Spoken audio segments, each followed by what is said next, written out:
Well, hello and welcome to what might be a remotely useful video on editing your photos in Photoshop. Some of this will transfer to Lightroom, some won't.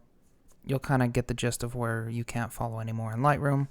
Now, two things. One, I shoot RAW, and you should really shoot RAW too. It's kind of like an insurance. If you have RAW and you mess it up and you over or underexpose an image, it's like the insurance. You hope you don't have to use it, but you're glad you had it. And you might be able to turn it around and salvage an image to post online or something like that.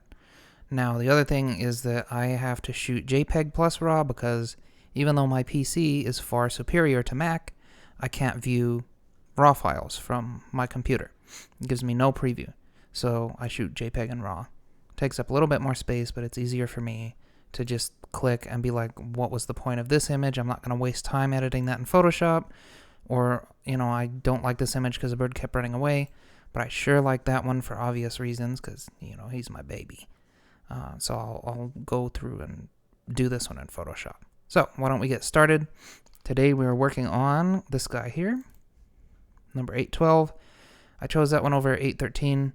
Even though this one has a rule of thirds, don't get caught up in the rules because they're just don't get caught up in the rules, okay? Like that looks okay, but this looks better because there wasn't much going on in the sky anyway, above these clouds.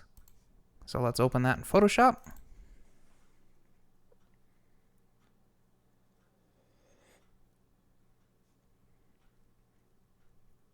It'll bring up this window. This is basically Lightroom. Like there's some differences, but this is basically Lightroom. Things to notice right away. Look at this. This is your curve of your exposure, I guess you could say. It's like the flatten the curve kind of thing. You got this big old chunk over here, which is my darks because it's all the way to the left. That's telling me there's a bunch of dark in here. And then we have some in the mid and then a little bit on the high. And that's going to change as we work on the image. So the first thing that I do whenever I edit any landscape photo is I go all the way up on the shadows and you see the ground has come alive and this giant like block of darkness has come down a little bit. So we've flattened the curve, as much as I hate using that term. The other thing is you want to take highlights and go all the way down. That introduces some pink light in the sun here. In my camera specifically, that means that the image is underexposed and you need to bring it up because that's supposed to be pure white, but it just does that. So we're going to bring up the exposure a little bit to fix that. Now notice our curve is a lot different than it was. And then when we bring up the exposure, the whole thing's kind of going to move. We'll keep it about there-ish. No rules for that. Just make it look good, all right? Excuse me. And so now we have a workable, flat, good image to work with here. Now what we're going to do is we're going to focus on the contrast of it. And by changing the blacks, I'm going to change the contrast of it. Now while I'm changing the blacks up here, I want you to keep an eye on this arrow up here. This is the clipping. So whenever this lights up, there's something in this image here that is pure black. So let's go down to about there, and we see this is lit up. Now you can click that and it'll highlight in blue everywhere that is pure black. Now this is okay, not necessarily bad. You don't want this because that means your image looks bad, one, and two, like look at all this. So we're going to go back down where we were. About there. And then, yeah, that looks good. We're going to unclick this. The other arrow up here, or teardrop, that's clipping for the whites. That will show, let's just do this, a red. So everything in red is pure white. We don't want that. I mean, you could take that up a little bit. And then, technically this is a perfect image from a technical standpoint, but I don't like that because I do it a different way. So if I was to change highlights all the way up here, see how blown out the sky is and how much color it does not have? So now if I come over to this tab instead, the tone curve, and I increase the highlights all the way, look how much more pleasant that is, and it actually has some color in it. Now I don't want to go all the way. That's just too much. But I do, and then that's not enough.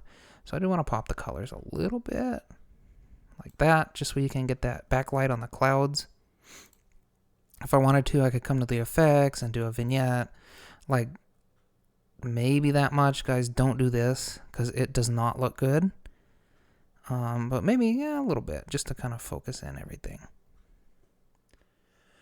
Now, this is where you're going to stop if you're working in Lightroom. You would basically use the vibrance and saturation sliders to make your image look a little bit better. Vibrance increases all of the colors that are not saturated, and saturation just saturates the colors more, regardless of how saturated they already are. I'm not going to mess with those because I'm going to do that with an adjustment layer later. A couple other things you could use, but we don't really need to in this image, is dehaze. That's going to really reduce haze in your images, but you got to be careful because you can see it really cools down the image and overdoes the contrast, and I want to change that later and not in Camera Raw. The other thing is clarity. Now, a lot of people will do this, and at first you might be, oh wow, that looks so good, but it really doesn't, because look at how unsaturated it is, and blah, and then you can just pump up the saturation, but now it just looks like you took the photo on your phone and threw an Instagram filter on it. So we're not going to do that. We're going to do it more naturally. I will add maybe a little bit though. That looks good. So now we go open image. Okay, so we have our workable base here. Now I'm going to put the magnifying glass on. There's two adjustment layers I always use, typically. You open adjustment layers by going to this like diagonal yin-yang circle thing down here, and it brings up a menu here. I always use exposure, and I always use hue saturation. I always do the hue saturation last, because as you change the exposure and contrast of the image, you change the saturation, and it's easier for me to just do it the one time at the end instead of having to mess with it over and over again after I make other little changes. So typically, first I would remove any images, or parts of the image that I don't want. Say, for example, this pile of manure over here, which did not smell very good while I was here. Or like if I didn't like where this bush was, I could get rid of that with a healing brush or the content aware fill. Do all that first. We're not going to mess with that this time. Then I'm going to come over to my exposure layer here. I'm only going to mess with gamma and exposure. Typically never exposure because I've exposed this properly to begin with. So gamma is what we're going to be working with. It basically increases saturation. Let's go too much. Like, see what I mean? Like it gets ridiculous. So I usually keep it above 0.9. So that would be good. Now we're going to work on the saturation next. Now you'll notice that the sky is more saturated than the ground. So when we go to increase the saturation, that looks good in the sky, but our ground, even though it looks good and it looks way better than the original, in fact, let's bring the original in here. We'll reset it to the defaults. And then if you want to, go up before and after, like that looks way better, but we could still do better than that. So you'll notice there's white boxes on each of these adjustment layers. If you want to, what you can do is you can take your brush, I'm making the color black. So the brush tool over here on the left, or you can just hit B on PC, I don't know about Mac. And then you can paint away the effect. So now there's going to be two ways to do this. We want the ground to be more saturated. Well, we want the effect to take have a greater effect on the ground than the sky, right? So we could delete the sky. And basically what I'm doing is I'm painting the mask black.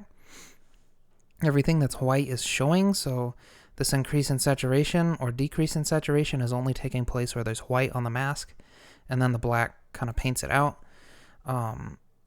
You could do that, and then you could add another layer. Oops, that's the wrong one. Let's not do that. Another hue saturation layer. And then let's get this back where it was. So this is the ground. We're going to put this one to where we want the sky, and that's going to affect the whole image. And then this layer over here is just going to affect the ground. So if we wanted to do like that, we could. If we want to increase the saturation of the ground more, then there we go. So we have two layers here. One of them is across the whole image. One of them we've painted across with black on the sky because we don't want the effect to take place there. Now the other way that you could do this is you could turn this way up and expose for the ground, or adjust it for the ground and ignore the sky. Okay, and then we make sure that our mask is selected, and instead of black, we could choose gray, and that will reduce the effect as opposed to deleting it entirely. So see, that's two ways to do it. That's about all I have, guys. So just to give you a rundown, we started with this and we ended up with this, and that's like 100,000 times better, right? So why don't you guys go out there and take some photos, shoot in RAW and JPEG if you have to, and then edit them and share them with the world. Increase your knowledge and make yourself a better person, and then share them with me. I'd be glad to see them.